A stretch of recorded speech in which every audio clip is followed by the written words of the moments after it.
Really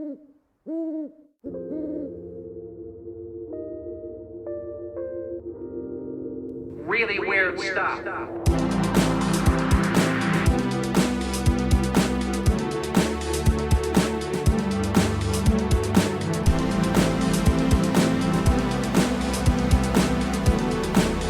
That's very weird.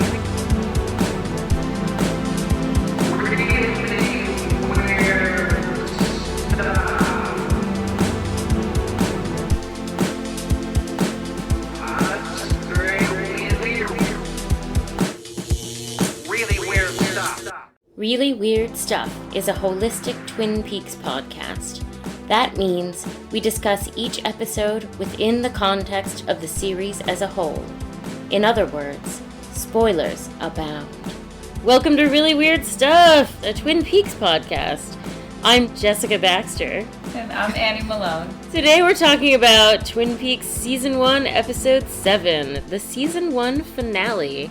Cliffhanger. Oh my god, all the cliffhangers. Yes, it's like a parody of cliffhangers. It's entitled The Last Evening for reasons we will perhaps discuss because it's not immediately evident, I don't think. Right. This episode originally aired May 23rd, 1990, and it was written and directed by Mark Frost.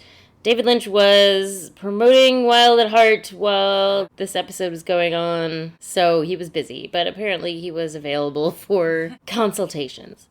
The deck is stacked with headbangers and cliffhangers. It's the final piece before the fall premiere where the odd get even, Twin Peaks. Can you beat that? It opens on the telltale palm frond wallpaper in Dr. Jacoby's office, and Donna and James enter. Donna's wearing her espionage hat. You sure can't tell who she is with that hat on. I mean, who's this mysterious figure? They argue about, I don't know. They're like, where should we start? I don't know. Where do we look? I don't know. Everywhere. Where should we start? Totally unnecessary discussion. Just start looking around, guys. They find a shell-covered box filled with drink umbrellas with labels. Right. And James, accurate for once. It's weird. Weird. Yeah. It is a bit weird, but I mean, is it really that surprising? Not surprising. And I guess, honestly, maybe it's not that weird. People have little things that they collect that are meaningful to them. They're labeled with, like, what they relate to. Yeah. The moon landing. What was happening when he was, else. I first laid eyes on Mimsy. Right. She's a former paramour. Isn't that the name from the Jabberwocky, right? Oh, yeah. 'Twas brillig, and the slithy toves did gyre and gimble in the wabe. All mimsy were the borrow groves, and the mome raths outgrabe. Interesting. I almost like the comment of weird just because teenagers kind of think everything grown-ups do is weird. Yeah. Like almost literally everything. Right, yeah. Like, Mom, you're so weird. Donna finds the controls for the ambient noise. She hits it once, and it changes from an ocean sound to island music. What'd you do? I just hit a button. Hit it again. She hits it one more time, and it changes to a different song. Right. And then she crumbles and gives up. There's gotta be a way to turn it off. But then there's another button right under the button that she hits. And also, like, what does it really matter? Like, she's so freaked out by it. Like, oh. Yeah. It's slightly different. Does it matter? I mean, he's gonna know someone was in there eventually anyway because his tape and necklace will be missing. Yeah, it's pretty funny. Yeah. And then there's, like, some whole sound mixing board that James turns all the things down. And, like, the fact that he goes looking for that instead of also trying the buttons on the wall. Right. It's just... Also, it even looks like they might, like, have a dimmer switch kind of Yeah. thing that you might be able to turn. It's just like, well, I've hit the button twice. Yeah. But something like that, it seems pretty logical to just keep hitting it. You'll cycle back eventually to the... Right. Whatever or the that original maybe one was. the other button turns it off. Yeah, they tried everything. So Donna finds the coconut A little coconut. that Laura mentioned in her tape, and it contains the missing tape from the night she was murdered and the half a heart necklace. And they don't understand how he got it because they are really bad at this spy stuff. Could it be that he found where you hid it? Like, where else would he get it? Like, it seems like anybody would be like, he must have followed us or something. And instead of like, oh, I have no idea how this happened. And she wonders it again later, too. And it's like, I haven't thought about this at all, or I have not worked out. They leave with their finds, and Bobby watches them go. And that's fun, too. I mean, it's like a little foreshadowing because there's some gunshots in this. Oh my god, it totally is. And the gloves, he's wearing gloves. One of the motifs for sure, like all the close-ups of hands. And gloves. Yes. There's a lot of that. There's some very meaningful hands. I just have to say, Jessica's extra into Bobby this week. We watched his episode of 21 Jump Street. It held up in the most surprising way. Well, I apparently love the show now. I mean, I loved it when I was a kid, but, there's a lot of things we love as kids that don't hold up at all. Yes. It was surprising, but it was fun. You were being, radicalized by that show. Anyway, look it up. Whose Choice Is It Anyway? Featuring Dana Ashbrook. Yes, it's an abortion episode. Abortion episode of 21 Jump Street. It's good. It's really good. I wasn't being radicalized. I had been radicalized, and I didn't realize the source. I thought you were being radicalized to becoming a 21 Jump Street fan again. Oh, yeah. I knew you were on the same page of abortion rights. Maybe so. Yeah. Maybe the next podcast we do is going to be about 21 Jump Street. We did fast forward through all of the B story, like anything that didn't have Bobby in, so who knows what was going on in that. There was something involving that guy that does magic. We don't need to know about that. Anyway, back to this show. I do kind of have a dream, though, of doing every Dana Ashbrook property. God. Anywho, at the gazebo, Jacoby watches Maddie lazing around, waiting for Bobby and Donna to come back, when a man in a mask, Leland, sneaks up from behind him and beats him until he has a heart attack. That's strange. It's a little weird. You get a heart attack from someone hitting you. Yeah. Or is it like he was already going to have it and it was just weird timing? They act like the beating caused the heart attack. They do. I don't understand why he can't just have injuries from being beaten. Or maybe just the shock of the whole thing, of seeing a girl he thought was dead and then being attacked. Mm-hmm. It's weird. It could just be like a culmination of shocking things. Because everyone knows surprise is the leading cause of heart attacks. Right. All I know about heart attacks is from watching TV, so yes. Someone give him a tracheotomy with a straw. It's funny to think that Donna and Bobby had to drive back to Maddie to tell her what happened because nobody has cell phones. Right. The whole reason she's waiting there is for them to come back and then they meet and then they go to Donna's house. This is the sort of thing cell phones really helped. Yeah, and definitely their whole plan, it seemed like there was unnecessary back and forth to places. Yeah, like, why couldn't she just drive them all in her station wagon for one? Right. Why did they have to take separate cars if she was just going to wait at the park? I guess it's just so she could be there alone and for the atmosphere. But there is a terrific transition from Jacoby's eye to the roulette wheel at One-Eyed Jack's. Yeah, I like that. Where Ed loses all his money. Oh, well, he's never felt lucky. No. Coop, on the other hand, is hot. Mother always said I was born lucky. Sir, are you absolutely sure you want another card? Yes, please. 21. Can you beat that? Mother always said I was born lucky. He hits on an 18, gets a 3. Can you beat that? Jacques cannot beat that. One of the ladies whispers something in his ear, and he responds in such a wonderful way. Maybe later. Thanks for asking. What a gentleman. What a gentleman, yeah. Is he counting cards, or is he psychic, or is he just lucky? Like, what do you think? I feel like you're supposed to think I think he's psychic, and the reason now I think... At the time, I thought he was counting cards. Mm-hmm. But now I think it's just straight up psychic, because in the return... Oh, right. The slot machines, it's like, that's... Hello! Yeah. Hello! I mean, he had a little help from Mike in the Red Room, but I think he's always working with something like that. Yeah. He's super psychic. Anyway, he slides Jacques the broken chip. Yeah. Says he's a friend of Leo's. Who's Leo? Says Jacques. Why didn't they get a French-Canadian actor for that, right? I mean, he's not. Right? No. He's doing a weird accent, I think. Yeah. The French-Canadian thing is interesting because Quebec is all the way on the other side of Canada. Right. So, I don't know why it's so important that these guys all have accents. Right. And the French Renault names, brothers in French. right. Yeah, but that's what it is. This episode, I had a lot of questions. And I don't have as many answers for you as I usually do. Right. There's just a lot of puzzling behavior in this episode, but I've always been a little puzzled by the whole Jacques Renault thing. I mean, I believe that is not a French or French-Canadian actor. I'm 100% certain that it isn't. So it's just like, why is it important that the character be French? Maybe just because it's like, you know what? Often these kinds of things with David Lynch are just because he thinks something's creepy. Oh, yeah. Like, I wonder if he met a shady French-Canadian one time and he was like... A Quebecois. Yeah. I mean, he is creepy as fuck. Yes. Some of the stuff he says, I feel like, comes off more sinister in his creepy Yes, accent. because he's kind of like Pepe Le Pew. In Blackie's office, Audrey enters in her extra special new girl outfit. Mm-hmm. She looks so sweet. She does. I really love the colors in Blackie's office. Like, I kind of want a room that looks like that. It's just very cool. I love that Blackie is, like, doing her own tarot cards, and she has, like, the classic layout going. That's a really interesting detail. She's really into cards. She's Yeah. kind of like Gambit. Because she's got the tarot thing, and then she has the extra deck of cards for Audrey to pick from. She's really into the symbolism of all that. And then, of course, we'll get there, but the symbolism of the Queen of Diamonds card.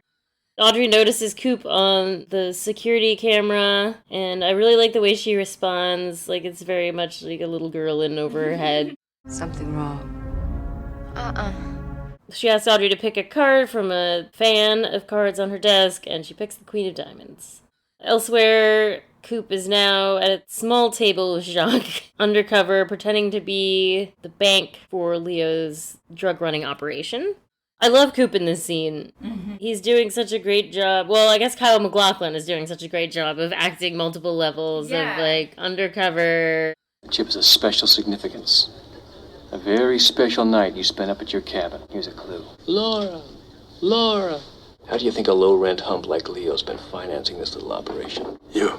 Ingratiating himself with this guy. It's, like, clear to us that he has such disdain for him, but I feel like he somehow conveys that to us without conveying it to Jacques, and it's all believable and it all works. Yes, I know. That's really amazing. Right. Thank you for explaining that so well. We're in sync now, Jacques. Can you feel it? Yeah, sure. Because I've got a job for you across the border tonight. And there's a lot of close-ups on his eyes. I think that's what helps. Jacques probably isn't looking at his eyes as much as the camera is. Right. So we can't see that, like, little flicker of horror in Coop's eyes when Jacques telling this awful story about how that chip broke. Yeah. Ugh. He's doing a number on her. Laura's just screaming about the damn bird. So Leo takes out a chip, puts it in her mouth, and says, "Bite the bullet, baby. Bite the bullet." But it's all to set up Jacques on this fake cut-out-the-middleman drug run to arrest him. I also like that Jacques, when he's telling the story that Laura loved being tied up, and we know Firewalk with me, she's yelling at him, "Don't tie me up, Jacques." Right, yeah. It's interesting that she does say on the tape that she liked being with Leo, when it seems like whenever you see her with Leo, it doesn't seem like she's enjoying it that much. Right. I don't know, maybe it's the storytelling she likes. Or the idea of it. Laura's very complicated. Right, yeah. Yeah, the way Kyle MacLachlan delivers the line, "Thanks for clearing that up," is chef's kiss. Yeah. Thanks for clearing that up. Coop is in touch with Harry, Hawk, and Andy in the surveillance van, and everybody is just going way overboard with that fishing code talk. Yeah. Hawk, hold the line. We'll set the hook. You got a 20 on Agent Cooper? It's downstream about 10 minutes. He'll probably miss the catch, but he'll be there when we grill him. We'll make our move as soon as the big fish shows his fins. My God. I mean, Coop started it. Got a trout on the line, Hawk. This one's a keeper. Gotta lay the blame on him. Trout on the line. But then they just so run with it. Oh my gosh, I know. It'd be clear to anyone listening in that they're not really talking about fishing. Right. So it's just silly at this point. Also, Hawk has been listening the whole time, right? Like, Yeah. So. He's like, yeah, I know you got the trout on the line. I just heard that happen. Right. This one's a keeper. Quick cut to Audrey puttering around her frilly room, waiting for the owner to show up, looking very nervous, understandably. What is Audrey's plan? Or is she just in over her head and didn't really think this through? Definitely in over her head. I think that she went there thinking that she was going to just be able to sneaky work behind the scenes and didn't realize, like, she was going to be immediately kidnapped. She's already kidnapped and she doesn't quite know it yet. At the Johnson house, Shelley is washing her hair in the sink. She lays the gun beside her. Soap gets in her eyes. But when she reaches for the towel, it's not there. It's Leo. Ooh. Why is she washing her hair in the sink? I know, because they live in a one-room set house. I see people do that on TV a fair amount. Why does anyone do that ever? The only time I do it is when I've just bleached my hair or if I'm dyeing it and I don't want to take a full shower. But it doesn't seem like that just happened. It seems like she's just washing it. I've So I never don't done know. that. I don't know. Yeah. Maybe they, like, have no hot water right now. Yeah, so I was like, maybe because their house always seems to be under construction or something's going on with the shower. Yeah.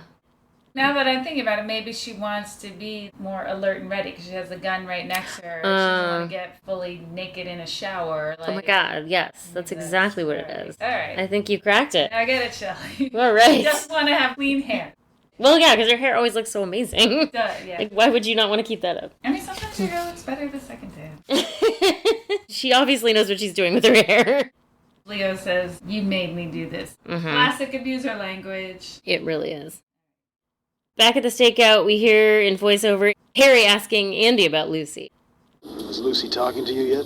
As we say in the law enforcement game, it's a cold trail. He's just being so weirdly stoic in this episode. Yeah, it's a weird Andy episode. As we say in the law enforcement game, it's a cold trail. I don't know what's happened to Andy, other than he's definitely been practicing at the shooting range. Right. Jacques shows up with the drugs. They immediately arrest him. Wait, we didn't even say how Harry's like, oh, women. You're right, I forgot. Sorry. Women. My God, Harry, like, you are one to talk, you know. I know. Your lady problems, I feel, are much worse than Andy's lady problems. Also, shut up. Also, shut up. Yeah, he doesn't even know how bad it's gonna get for him. Yeah. Andy and Lucy are A-okay. Right. While Jacques is being arrested, he grabs the officer. There's another officer. I don't know where he came from. Yeah. Grabs his gun and tries to shoot Harry, but Andy has already shot him. And he's, again, uncharacteristically serene about it. Right. Are you okay, Harry? Yeah. Better call that ambulance. This is a totally different Andy. And everybody's shocked. At the Hayward house, Donna, James, and Maddie are listening to the tape. It's funny because she's, like, just talking to her dad, and he's just in the next room, and then she goes, okay, the coast is clear. Like, it's not that clear. Your dad can still walk in the kitchen at any second. But they think it's fine. Just go listen in her room, you know? Like, because they didn't have that set, I'm sure. Right. Something like that. Does she share a room with Harry? I know Kirsten doesn't share. I'm, like, trying to remember if we there's even... that gigantic room in the first episode where Harriet's writing a poem. But there's only one bed in there. It's weird. Yeah. I mean, it's just not how teenagers would be. Like, let's do something secretive. In the yeah, right? It's true. They would immediately go to her room. I mean, it must just be like they didn't have a bedroom set. They're hanging out a lot in that kitchen. Laura's so bored. She's in kind of a weird mood. This time they let it play. Hey, what's up, Doc? It's Laura, in case you haven't guessed. It's Thursday the 23rd, and I'm so bored. Actually, I'm in kind of a weird mood. Remember that mystery man I told you about? I think a couple of times he's tried to kill me. But guess what? As you know, I sure got off on it.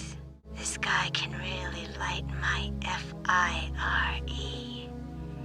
It's in Red Corvette. I love it. She says that wonderful thing about James. James is sweet, but he's so dumb.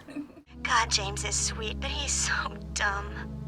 And right now, I can only take so much of sweet. Not like this other guy with the Corvette, the mystery man. I've said this before, but I just love Laura's sense of humor so much. Yeah. I could tell you about him, but he wouldn't be such a mystery man, but you be history man. Yeah, good one, Laura.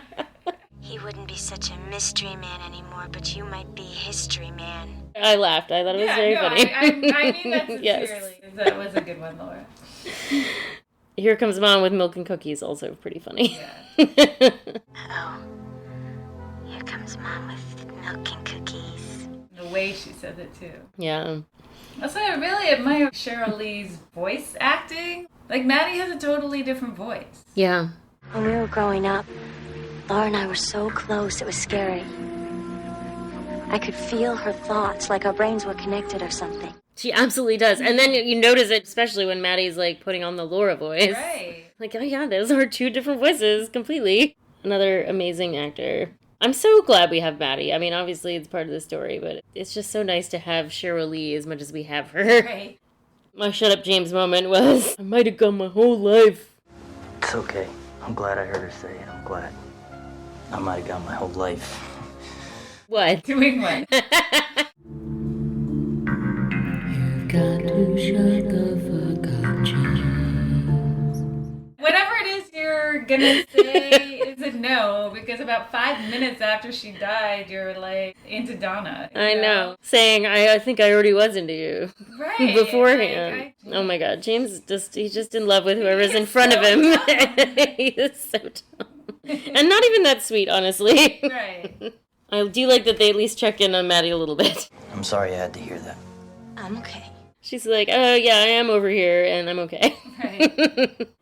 At the mill, there's still logs being sawed, but Leo is there with the gas. I'm a little confused about what they're burning down. So they're burning down a woodshed that's next to the wood cutting plants? I don't know what's going on. I thought it's just you're burning down the whole mill. Yeah. To burn down the mill for ghostwood. He seems so inept. I love his bomb that looks like an elementary school science project with the kitchen timer. Why does it have to be that? And really all it is like a lighter. Right. When it goes off, it just lights the oily rag that's next to it. I mean, I guess part of it is it's supposed to clearly be arson, you know, like... From my understanding of this overly complicated plot with the mill is that it's not supposed to ultimately look like an accident. It's supposed to... Right. Ben says specifically he wants... somebody for insurance fraud. Yeah. So I guess with that in mind, you don't question this weirdly elaborate bomb or whatever thing that's going to go off in an hour instead of just burn it down now. Like, toss it back, goodbye. Right. And it's not like he has to buy himself time to get somewhere and have an alibi or something. Because he's unconnected. They don't... Right. Well, except for the fact that Shelley's there. I don't know if he was really thinking that part through. That's not what he ends up doing. A lot going on. Yeah. Oh, poor Shelley. She's so scared. I know. And it's interesting to me when he says, you broke my heart. I feel like one of the motifs in this episode is... You sort of get a glimpse into all the questionable relationships, you know, like you see them in ways that you don't usually see them. And that's one of them. Like, you never see Leo expressing, like, an emotion. Right. Than, like, that Shelley's, like, his property. I mean, that's like him essentially saying that he loved Shelley. Because, I mean, I feel like a lot of the messed up couples in this episode, you see, like, a tenderness that you don't usually see. Not that... Yes. No, I know. I see what you're saying. Totally. And I think... that is accurate and very astute. Thank you. I love it. He's off to kill Bobby, he says. Another really great transition from Leo's plaid shirt to a plaid picnic blanket being laid out on the floor at the Hurley house. This is what breaks my heart. This scene is so sweet. Nadine is so sweet with her pink dress. Yeah. And I love the whole deal. That she writes a note on nice stationery and puts it on a silver tray. She has the bowl. Right. Like, that she pours bottled water into, you know? Yeah. Like you're trying to kill yourself. The kind of water doesn't matter. You know what Yeah. I mean? But it's nice that she pours the water into the glass. I also like that when people like don't drink right out of a bottle and they pour into the glass, you know? She's making it special. Yeah. I mean, she's like so sad about doing it, but she feels like it's the only course of action. Yeah. And her little goodbye is so It's so sweet, you know. Goodbye.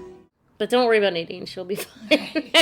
At the Blue Pine Lodge, Hank is with Josie, and he's counting the money, and this scene is so hard to watch. Yeah, this is a rough scene. Oh my god, fucking Hank. Okay, first of all, the thing he says makes no sense. That's a lot of money if you got 50 years left, but what if you only have 20 years? I know. When a man gives up a certain portion of his life, 18 months for instance, how does he place a value on that time? $5,000 a month? Well, that's not bad if you're going to live another 40 or 50 years, but what if you only got another 20 or 10? Literally, what are you talking about? Wait, you know 20 is... for a long time, but not for a short time. That'll only last you a long time. Yeah. What? The only thing I can think is that, like, Hank is an idiot, but he thinks he's a genius. I wonder if that's what they're going for. Because he's got this whole long thing of, in the joint, I read all this philosophy, blah, blah, blah. And I've really been thinking, but then the stuff he says is not at all deep. It's just like, you never know how long you have to live, so you need money to live it up. Like, that's not profound. Right. But he's kind of drawing it out. Right. As if he's Kerouac or something. He's also really doing like the movie villain monologuing, you know, which is like a little bit appreciated because I'm like, I don't know what's going on with this story. You know? Thank you for trying to explain your motivation. Right. But I guess what you get from his monologue is he actually killed Andrew. Yeah. He and Josie had this agreement that he would commit manslaughter and Yeah. go to jail for that, so no one would think that he killed Andrew or something. To cover up that trail. It seems a little overly complicated. Yes. I mean, all of it. That's what these people are like. They just come up with the most convoluted plans and then double-cross someone along the way. Yeah, it's weird. It's weird that Josie has nothing to say to any of this. Other than we had an agreement. Yeah, I do kind of like that little power move when she breathes the smoke right in his face and then he just, like, inhales it. Yeah. He's terrible, but that's scary. I like that he's actually being menacing for 1 second. Because the rest of the time he's just so ridiculous. Right. And then I like that shot, too, of him standing behind her with the antlers behind his head. The other thing he says that makes absolutely no sense. Once you're in business with somebody, you're in business for life, like marriage. Okay, neither businesses nor marriage are for life most of the time. Right. Like, there's ways out of both. Yeah. The only thing I could think was that he said that's a saying from the joint. Maybe in business means a different thing in this context. You know? Yeah. It's not literally like, oh, when you work with someone at the business factory. It's like business as in you murdered someone together. I mean, Yeah. like that kind of business. That actually makes a little sense. You're kind of tied for life over that. Criminal business. But, I mean, I don't want to defend Hank. No. Like, talk about dumb, my God. He thinks he's the big bad, because he's just all over this episode, like, Yes. making so many phone calls. Like, he must have had to go to the bank earlier to get a roll of quarters to make these phone calls. Or however much a payphone call cost in 1990. I can't remember. I think it was 20 cents. But there was definitely a time when I thought it was still 20 cents and it was a quarter, but I thought people were still just using quarters because you have them more often than you have 2 dimes. But I remember when it was a dime. A long time ago. Yeah. And now what is even a payphone? Yes. They don't exist, or if they do, they certainly don't take coins. And now it's time for one of my favorite scenes ever. Yeah. Catherine flailing about the office in the mill. Piper Laurie is such a treasure in the scene. I feel like this whole scene plays out like a Tennessee Williams play almost. It's so terrific. The dialogue between Pete and Catherine. The account ledger, have you seen it? Well, don't you keep it in that little safe at home? No, it's not in the safe at home. It's not here. It's not anywhere. Tell me you didn't take it. I didn't take it. It's so funny, and then the camera follows them around the room as Pete's, like, closing the blinds with the workers kind of trying to spy through. They're not hiding it at all. It's very funny. Ones and then they move to the next. It's really good. And how are the blinds going to help if they're listening? I don't know, but it's a good gag. I feel like I wrote down every line from this scene just because I loved them all. I know our marriage is a living train wreck, but there used to be something carrying between us. The fella who caught my eye. The lumberjack who could scamper up a tree like a cat. The boss's sister from that big house on the hill. A summer's indiscretion. Here we are. The lumberjack who could scamper up a tree like a cat. I believe that. I believe he in his youth could do that. Yes, and that she was horny for it. It makes you picture Edgar. I'm going up a palm tree like a cat up a palm tree who decided to go up a palm tree. Oh, I bet he was like a little Edgar. That's amazing. See Barb and Star if you haven't, everybody. I never should have taken you up to that house on the hill. I have no complaints about the house. It's like, oh, I don't mind the house. I don't think that's what she meant. Yeah. I have no complaints. Please, yes. And then he's like, hey, why are you being like this to me all of a sudden? Why are you showing me your vulnerable side? And she says, because I'm in trouble. Somewhere under all that scar tissue, there's the faintest flicker of what we used to feel for each other. I'm asking you to feel that now. Why? Because I'm in trouble. And given what I've become and the way I've treated people, there's no one else I can turn to. She thinks her life is in danger. She's not wrong. And she hates asking for help. You can just see it in her face when he hugs her, and then it shows her patting him. She's like, oh my God, this is the most humiliating thing I've ever done in my life. Such a wonderful scene, though. At the station house, the officers are telling stories about the arrest. And Lucy, speaking of horny. So horny for it. Woo! He's got the drop on Harry. Harry is better than a pound of roadside stew. Then, all of a sudden, a single shot rings out. All right, Andy, my man. She's really, really into that. It's such a funny scene. Go ahead, Andy. Give it your best shot. Go on. She goes into the kitchen. Andy follows her. He closes the accordion doors sexfully, gives the boys the eye. They kiss. It's weird. Yeah.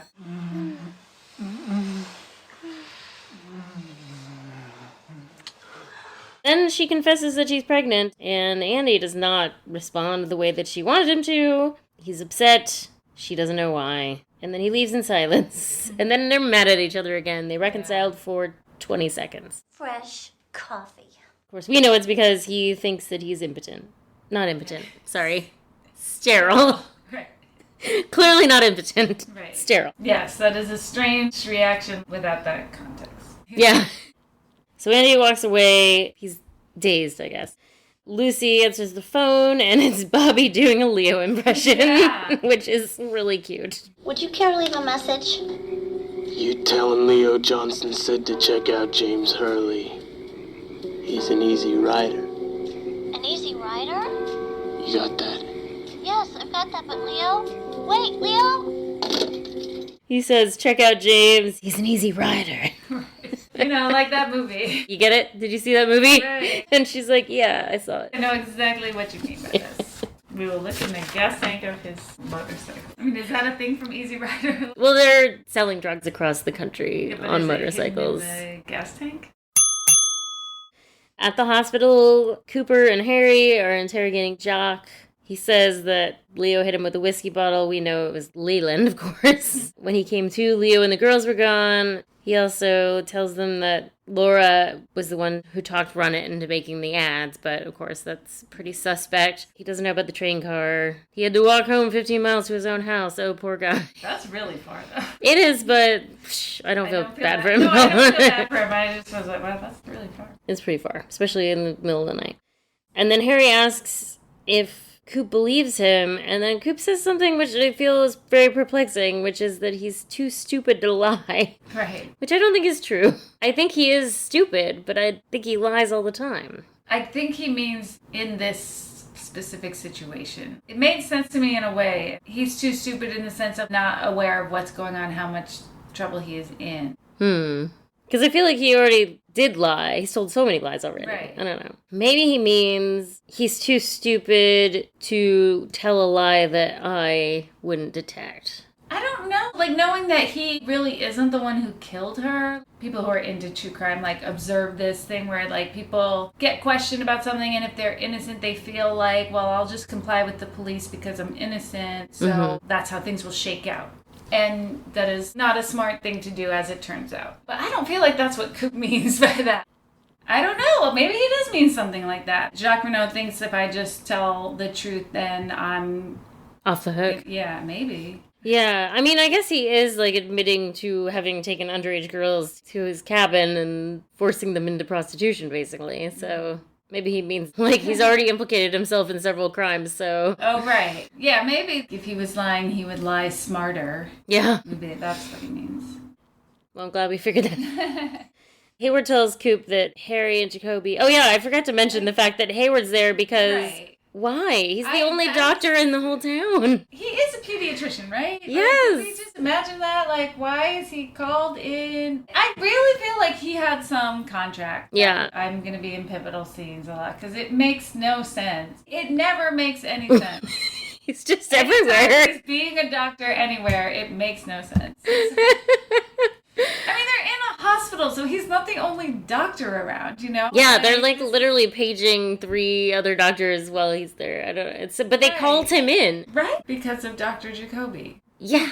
Why couldn't someone there just deal with that? It does not make any sense. It's not good, guys. If that's what it is, if it was a contract thing. I don't see what else it could be. It just creates questions. But anyway, he says that Jacoby's stable and that he claims he saw Laura Palmer alive. What? Back at the Blue Pond Lodge, Pete is helping Catherine look for the missing ledger, and instead finds his old high school yearbook. Midge Jones. What are you doing? It's my old high school yearbook. I thought it was gone forever. Oh, Pete. Wow, Midge Jones. They don't name girls Midge anymore. No, it's a great name. He's so adorable. Yeah. Also, it's funny that he's obviously not really helping her to look because he knows it's not there. He's just like, I'm just going to look at other things. Right. She gets a phone call from Hank, and he says, what you're looking for is at the mill. How does he always know when to call people? Right. He's got amazing timing. So he tells her to meet him, and she brings her gun. And then somehow he's at the Double R, so I don't know if he was calling her from the payphone outside the Double R. I guess he must have been. He just keeps, like, running out to the payphone. Right. Not suspicious at all. He's talking about prison again to Norma. I feel after a while people are going to be like, Hank, fucking shut up about prison. Not another in the joint story. Why do you want to remind people that you're just out of jail? Night after night, I dreamed of you lying there on that big feather bed. Ugh. I do like her response. Can't blame you for dreaming. Well, this is another one we do see them in a way that we don't usually see them. Yeah. I mean, she seems like a tiny bit into him in this. Really? I feel like she's not. I mean, she kisses him. Not like a lot, but I mean... He kisses her. He leans in for the kiss. But she doesn't have to kiss him, though. Her face when he pulls away is not a happy one. She looks disgusted. I mean, I don't think she's, like, into him, but I feel like there's something there. In this scene, she's reminded that she once loved this man. Really? I mean, also because I just feel like that's a motif in this episode. Mm-hmm.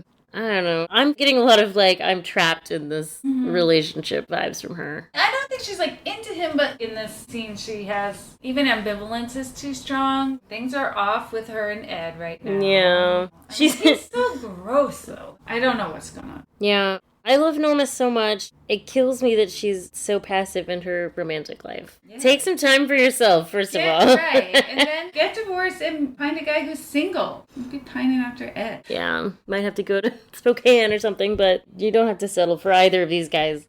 Speaking of which, Ed finds Nadine unconscious and calls 911. Seems very sad to find her that way. Yeah, again, you definitely see how much he cares about Nadine. Yeah. He certainly doesn't want her to die. Right. Which is good. That's a point in the Ed column, at least. There's one there. You get a point. He hasn't been walking around like maybe she'll die or something. Yeah, right, yeah. At the sheriff's department, Lisa gives Harry the message from Leo. She says she heard the clock striking in the background. It's that good old gazebo at Easter Park. Cooper sends Hawk off to set up a perimeter and tells Harry to go with him. And then a crazy bunch of interactions. Right. James shows up, wants to talk to Harry and Coop. He has the tape. And then also somehow Hayward is there too. Hey. Jesus Christ, why not go home? Why did he go to the station? Why would Doc Hayward go to the police station? Go home! Right. He should have been home the whole time. Is his character a ghost? Like, what is it? It never makes sense that he is anywhere. Except when he's at home. Maybe he is a ghost. He can just apparate everywhere. But I do like it when he interacts with Leland because he says his name, and I feel like you never know his name. Yes, Will. I always forget it because everyone calls him Doc.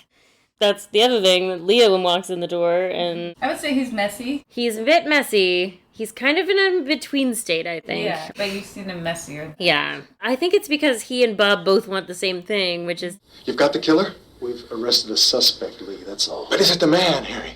Is it him? We can't release any details right now. It's weird. I think Leland himself, the real Leland, is still in a between state of knowing that he did it and not knowing. He doesn't 100% know yet. But he does know he wants to go to the hospital. Hospital. I do like that close-up shot of him saying hospital with his face all serious. Because Will tells him to go home, but he does not go home. Nope. James gives Cooper the tape, and then Cooper is like, I have a question for you. Why you have a bag of cocaine in your gas tank? And he doesn't have an answer. That's, I guess, a cliffhanger there. Is he going to get off the hook for this? Coop is interesting in the scene with James. He's, like, scolding him like an angry uncle, kind of. I've been very patient with you, James. From here on out, I'm gonna need a better set of answers. Let's start with why this was in the gas tank of your bike. He's like, I've been really nice to you. I was shitty to every other teenager in town, but you I was treating really nicely for some reason. And now I feel like you betrayed me with this whole cocaine thing.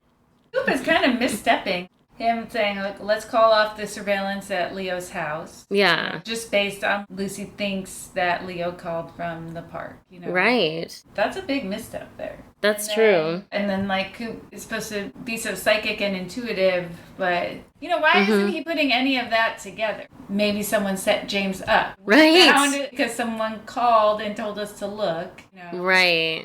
And why would Leo, like, if it was Leo that was like, check out James Hurley. Right. Why would Leo They call already the cops know. and give the cops a tip about anything? Yeah. Like, he wouldn't. And they already know Leo is selling drugs. Yeah, it wouldn't And make they any know sense. that, like, Bobby wants to kill James. They're really putting a lot of stake on Lucy said Leo called and she thinks he was at the park. Yeah. Are you sure it was Leo? Right. How long ago was it? How far away is the park? You know, it's like Leo called from the park and he's still there hanging out at the park. You know what I mean? Yeah. A lot of faith in Lucy's reporting of that phone call. It also doesn't say, like, how long ago it was that he called. She said 10 minutes. She says it was 10 minutes ago. But still, I mean, the town is very small. You could for sure have left like by then. Leo, why would Leo still be at the park? Right? You don't call from a payphone and then I'm like, I guess I'll hang out here for a while. Like, of all people, like, Leo John, I'm just going to hang out at this park. Yeah. I brought a book. I'm gonna sit here. Maybe it's all because Coop still hasn't really slept. Because at the end of the episode, he's like, I really hope I get some sleep. Yes, it has He's been a just long super couple off his days. game. He needs that. Also, he could be rattled by talking to Jacques Renault was terrible. And then Andy being competent is going to throw somebody. Right. I don't know what's going on. Yeah, he's off his game. Get it together, Coop. Yeah. Of course, we know he never does. Right. Oh. You got more problems coming up. Back at One Eye Jack's, Ben is having an Icelandic investor sign some documents. Then Hank makes another phone call to tell Ben that Leo's set the fire and is it okay if he kills him now, basically. But he says it in like a dumb spy code way. Time to black flag that little firebug. Leo Johnson's gonna get a house call. And Ben's like, yeah. Proceed. At the Johnson house, Bobby's there looking for Shelley, but he gets Leo instead. I like how he plays it off or tries to. He's like, Leo, I was looking for you. Yay. Shelly's not here, Bobby. Leo, man, am I glad to see you. Is there something I can help you with? Actually, it's you I was looking for. The cops, man. They're after you. Liar! What a great coincidence that you're here. It's pretty cute. Yeah. He's like, he's back to like scared little puppy dog Bobby in this episode. Now that he's set up his nemesis, he's in a bad situation. He's definitely about to die until... Very lucky break. Yes, good timing. Yeah, the impeccable timing of Hank. It was the fastest. Like, he and Hayward somehow, they know something about teleportation. Yes, They're just zipping around town. And I guess Leland's doing a lot of sneaking around, too. Mm-hmm. Everybody's just sneaking all over the place. This is a sneaky motif episode. Except for our detectives. Everyone's running circles around them. That's why there's so many cliffhangers at the end. And then, of course, it's great that when Leo gets shot... Montana gets shot, too. Yes, and that's like the last thing he sees before he goes into his stupid coma. I like that Leo looks like he's invested in the show. Montana. He's like, oh no, I got shot and Montana dies, my favorite character from Invitational Love. I see myself in this. Does Hank truly not see that Bobby's there? I think he doesn't, because Bobby's slumped below the television. He literally thinks that Leo is chopping wood in his living room. Mm-hmm. I think that on purpose they show him kind of looking in the window, but not reacting, to show that he doesn't see Bobby. And then we're back at the mill. The bomb is about to go off. Catherine comes in. She doesn't know Shelley. They have not met before. Who are you? Shelley Johnson. You know who called me here? No, I don't know anything. Please help me. Be quiet. I'm thinking. But it's also really funny because Catherine takes way too long to figure things out. She does, or to act on this. Right? She's like, you're tied up. Oh, there's a bomb over there. Let me think. She literally says, I need to think. Like, there's not really time for that. Right. Why don't you think outside, away from the bomb and the fire? She really wastes precious seconds. She does. The bomb explodes, sort of, but the fire spreads quickly. We do not see them escape. Right. Cliffhanger. At the hospital, a shadowy figure, Leland, pulls the fire alarm, and then he goes... Another gloved hand close-up. Gloved hand close-up. And also, when Catherine takes the little hatchet. Yes! Another glove close-up. Oh my god. You noticed all those gloves.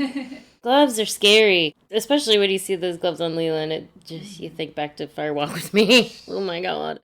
And then the way he murders Jacques... We should have known, because he murders Jacques so effortlessly. Like, he knows to tie up his hands. I like that he ties up Jacques' hands, because Jacques is the one who tied up Laura. Yeah. And she's saying, like, don't tie me up. And then he tells Coop that gross story, that she liked that. Yeah, you're right. So I like that he's dying with his wrist tied to the bed. Yes. I don't feel bad for him at all. No. It does seem like Leland has smothered someone before, perhaps. But I mean, I remember, why would you question it? It's like, this is Laura's dad. Right. They He thinks said that, you know. Yeah. Is this the man? Right. Knowing what you know. Yeah, it's good. I like watching the hand go limp. Yeah, I like that. Back at the mill! The mill is fully on fire. Pete arrives, and he sees Catherine's car, and some guy's like, you think she's inside? Pete says, guess I'm gonna have to find out. Pete, I know. She's like, Pete, no. Oh, she's still my wife. You think she's still inside? I guess I'm gonna have to find out. Pete, that ain't such a good idea. She's still my wife. Oh, Pete. I see it, Catherine, I see it. At One-Eyed Jack's, Ben finishes with the contracts. He sends the Icelandic investor off to play on the house, toasts to Ghostwood Estates and Country Club, and then wants to have a look at the new girl. Ew. And then we both just died laughing watching this mysterious hunchback from medieval times. Right.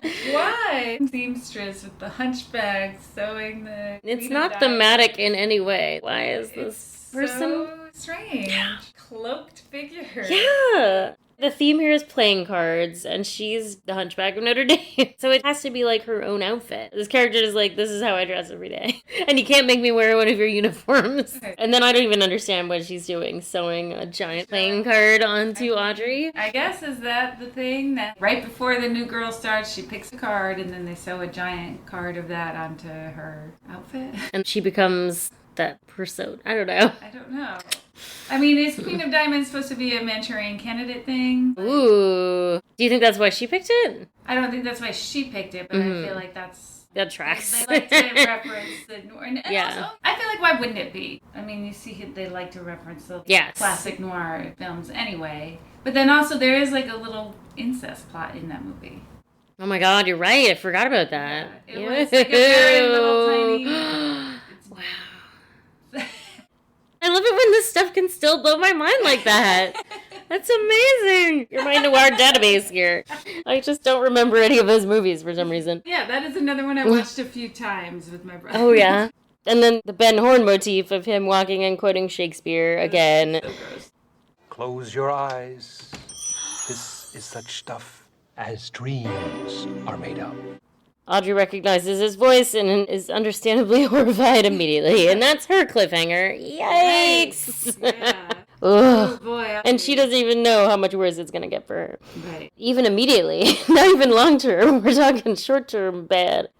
Cooper returns to the Great Northern. He's doing a memo to Diane, talking about how he's really glad that there's no more Icelandic partying at all hours, and he's excited about the warm milk that's about to be delivered to his room.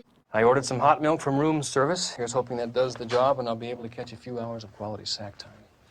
24-hour room service must be one of the premier achievements of modern civilization. It's very sweet, I think. Also, the 24-hour room service thing. Also that he's hoping for some quality sack time. Sack time. It's a great way to say that. Sorry, Coop. That's not what's in store for you. You are going to rest, but it's not going to be restful. Not quality. No, just sack time. Yeah. He finds the note that Audrey left him, addressed to my special agent. My special agent. He loves it. I'm sure he knows it's from her. He already knows what her handwriting looks like. Who else would address him that way? Yes. Oh, she's so cute. The phone rings. It's Andy. But Coop doesn't know that for some reason. Yeah, very strange. Agent Cooper, found Leo Johnson. He's been shot. Who is this? He's so tired, I guess. But then he excuses himself because there's a knock at the door. He thinks it's the milk, but it's not. Sure isn't. It's some gloved hands. It's gloved hands shooting him 3 times. Josie! Yeah, spoiler, it's Josie. What happened to Josie? The episode ends with Coop bleeding out on the floor while Andy calls his name through the phone. Agent Cooper. Did not know who it was. It's so strange when he says, "Who is this?" You think, oh, it's a mysterious thing and that's going to be part of the cliffhanger, and then immediately you can hear that it's Andy. It's true, it's not a cliffhanger at all. Just for Coop, who couldn't tell for some reason. Boy, were the viewers in 1990 upset about this. Strange stuff for network TV, but Twin Peaks has also been perhaps the most hypnotic whodunit to ever hit the home screen. 7 weeks to figure out who killed Laura Palmer, and last night was the payoff.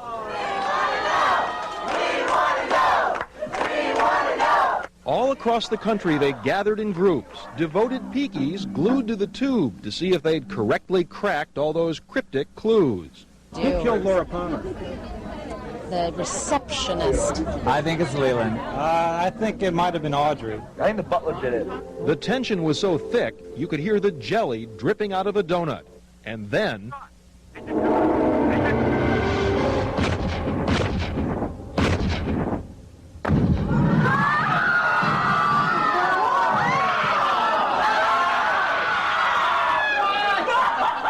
Well, Agent Cooper's a pretty cool guy. It's kind of a bummer that he got shot. But the biggest bummer, they still never told us who done it. This took the show into a summer hiatus. Everyone was so mad. I actually just watched the opening monologue to Kyle MacLachlan's SNL when he hosted just before this episode aired. Oh, wow. And they did that silly questions from the audience. Yeah, this isn't so much a question about you, but I'm a big Twin Peaks fan, and I was kind of wondering, are we going to find out this year who killed Laura Palmer? Yeah, it's Shelley the waitress, and they're gonna reveal that in the last episode. So, which is really funny, but then also you just think about people thinking, oh, we might find out who killed Laura Palmer, and they sure didn't. The bit gets really dumb because then it's like overly long as everything on SNL. Ran something into the ground. And they have David Lynch call him and say that he's mad at him basically, but it's not really David Lynch. David, are you watching? Well, what do you think? Well, he asked me. What was I supposed to do? Lie? Sounds like George Steinbrenner on the other line or something. It doesn't sound like David Lynch at all. At least try to do a David Lynch impression through the phone. It's not good, but I did a literal lull when he said quickly, like, oh, Shelley. Yeah. So funny. Everyone was so mad.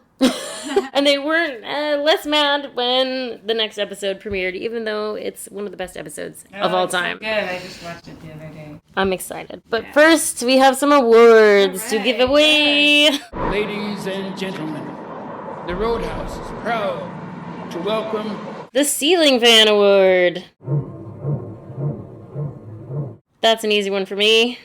It's Bite the Bullet, baby. That's mine. Yeah. The chip, yes. Just the close-up on his horrible mouth. Ugh, yes. And it's so wet. We already knew that part of that chip was in her stomach, and it's just... It's horrible. It's really awful. Yeah, and he's so... His version of events. With his awful glee that he delivers it, and, I mean, great casting on this guy. I will never trust that actor in anything. He just died. Oh, did he? Oh, condolences. You're terrific at playing super creeps. Yeah, good job. That was my ceiling fan, too. It just like the chip. Oh, my God. Oh, my gosh, what if we have all the same awards? What are we doing next? We're going to do Fish in the Percolator. There was a fish in the percolator. I'm on the fence. I have a few contenders. The one I circled is the Hunchback Seamstress. Why?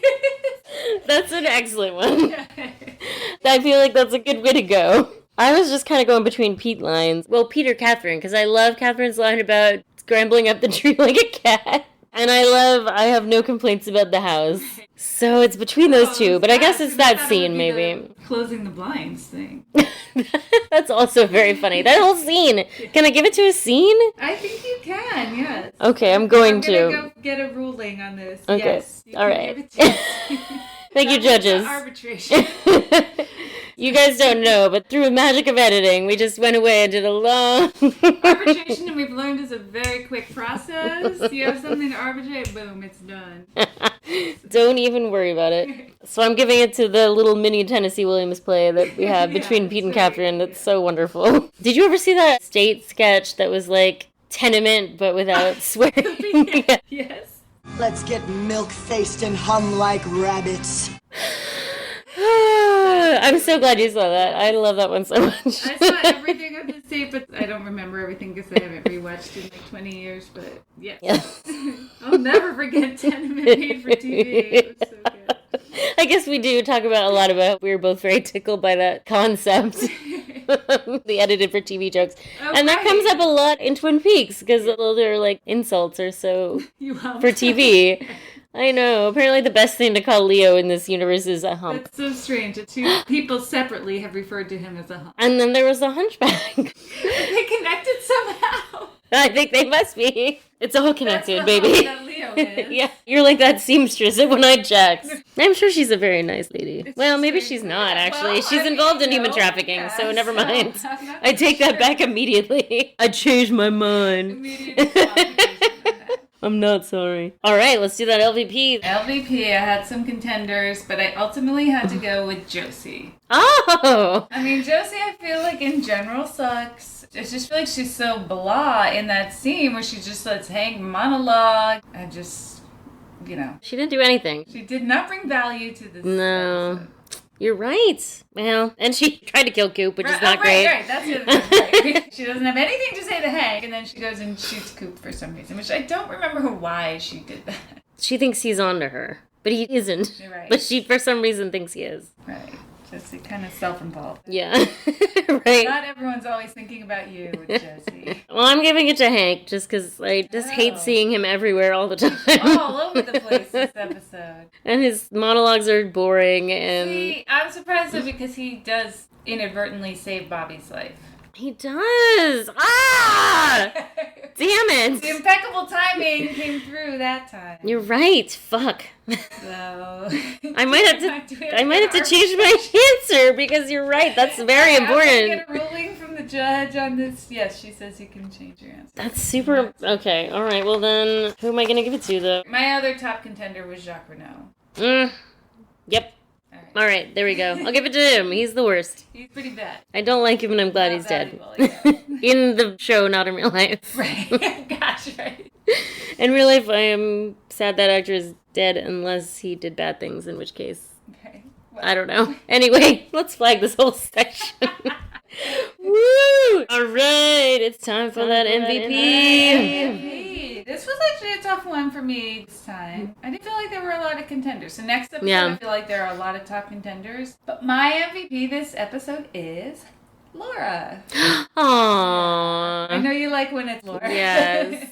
Well, please elaborate. We learned a lot about her, and you can tell that she's someone who really plays to her audience, like the way she's talking to Jacoby is totally different from how she would be talking to James, and of course, because she delivers the immortal line, James is sweet, but he's so dumb, And the way she says her with milk and cookies, it's a real hard K in cookies, and I like that. Yeah, oh, wow. Yep, that's a great answer. I'm still going to go with my original answer, which was Pete. Oh, of course. It's just such a great Pete episode. It's a really good He has a lot of good stuff to do, and as usual, literally every line he nails. Yes, he has such great line delivery. And he's risking his life for this woman who doesn't treat him very well. No. She's still my wife. Right. Oh. She even admittedly, only treats him well because she is in trouble and has no one to turn to. Yeah, yeah. She's already told him, right. You're the only person who doesn't hate me right now. Right. Yeah, oh. Here comes Mom with milk and cookies. If you enjoyed this episode of Really Weird Stuff, please take a minute to give us 5 stars on your preferred podcast app, especially Apple and Spotify. If you did not enjoy this episode, no further action is necessary. Follow us on Instagram at Really Weird Stuff Pod, on Blue Sky at Really Weird Stuff, on our website, ReallyWeirdStuffPod.com, and on YouTube at Really Weird Stuff Pod. Really Weird Stuff, a Twin Peaks podcast, is hosted by Baxter and Amy Green. Music by Angelo Badalamenti, Julie Cruz, and Baxter Burgos. Produced and edited by Divine Betty Media. Thank you for listening. One day the sadness will end.